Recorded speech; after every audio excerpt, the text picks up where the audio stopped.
Rafael Nadal announced earlier today that he'll step back from tennis after the Davis Cup finals in November, ending a career which saw him win 22 Grand Slam titles. The 38-year-old is set to end his 2 decades as a professional with 92 titles and prize money alone of $135 million US. To speak more about Nadal's glittering career, tennis journalist Bruce Davidson joins us now. A very good evening and welcome to Newzroom Afrika. Looking back on such a career, what moment do you think stands out for you as the most defining? Well, I think the big one, Valen, and it's good to be on the show. Hello to everybody out there. It's a big moment for tennis in the world and for sport, this announcement today. But I think when he won his first Roland Garros title, I think that was the indication that there was a king of clay. He was so young. He took this incredible title and he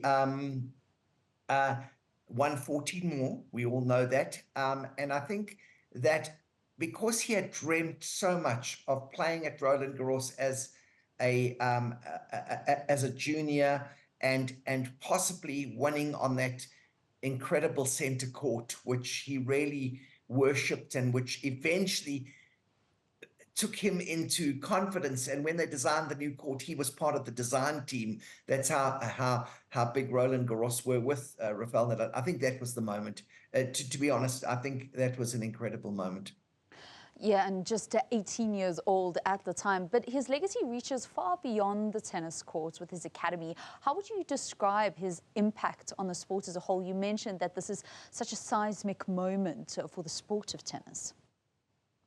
Well, you know, Rafael Nadal is almost a squeaky clean type player. I mean, on court, he was aggressive, he was loud, he was brash.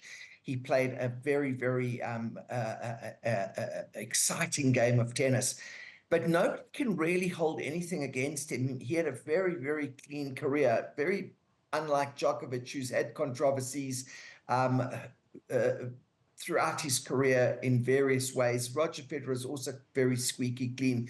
But I think Rafael Nadal was the ultimate sportsman. He was the highest paid tennis player when it came to appearance fee. He got much more than Roger Federer or Novak Djokovic could command because he was just such a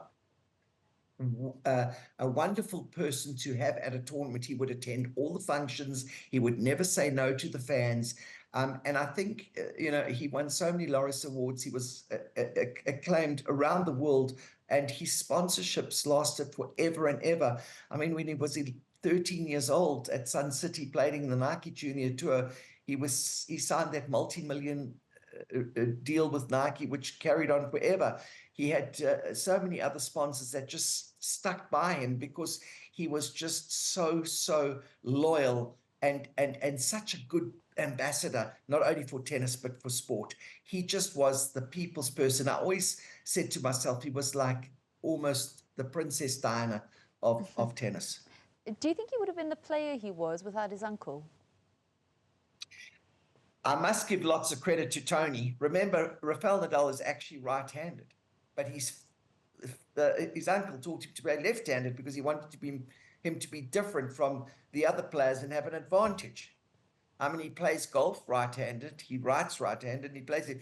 It was a visionary, Tony Nadal, and I think it was a clever move by the family to have Tony Nadal looking after him because they kept the circle very tight.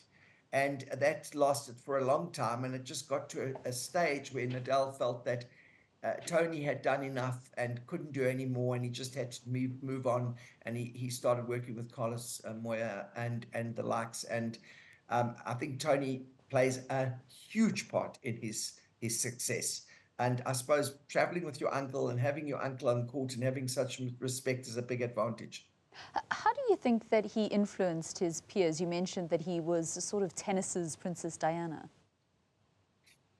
Well, because he just was so sportsmanship personified. He didn't want controversy. He was a fierce competitor. He was an ultimate professional. He never missed a practice. And when he went onto the practice court, his hour of practice was probably 2 to 3 hours of any other player.